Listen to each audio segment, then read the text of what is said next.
So we're going to learn about balanced and unbalanced forces today.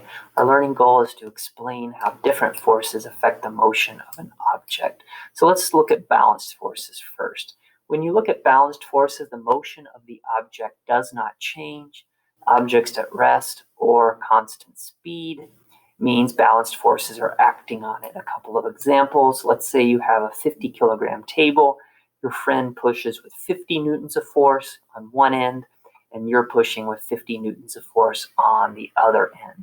Because y'all are pushing with an equal amount of force, the forces are balanced, therefore the table does not go anywhere.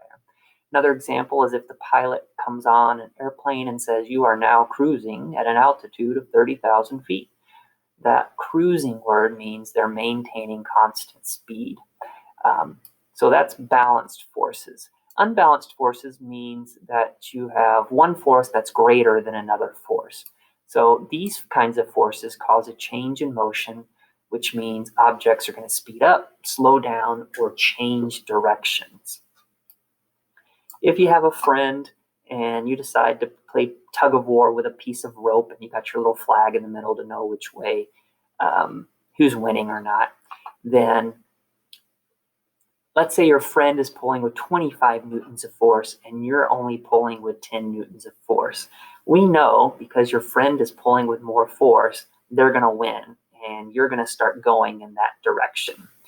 On the other hand, to figure out how much force your friend is actually pulling with, you're providing 10 newtons of resistance. If he's pulling or they're pulling with 25 newtons force, you subtract the 10 newtons of resistance, and really your friend is only pulling with 15 newtons of force.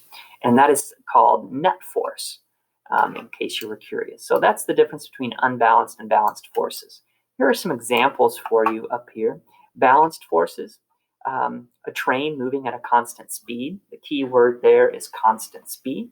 A book sitting on a desk.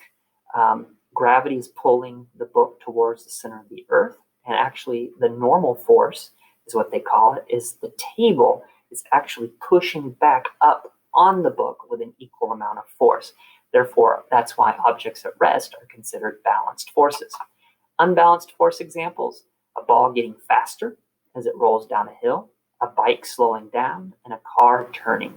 Those are all examples of objects that are changing their motion caused by unbalanced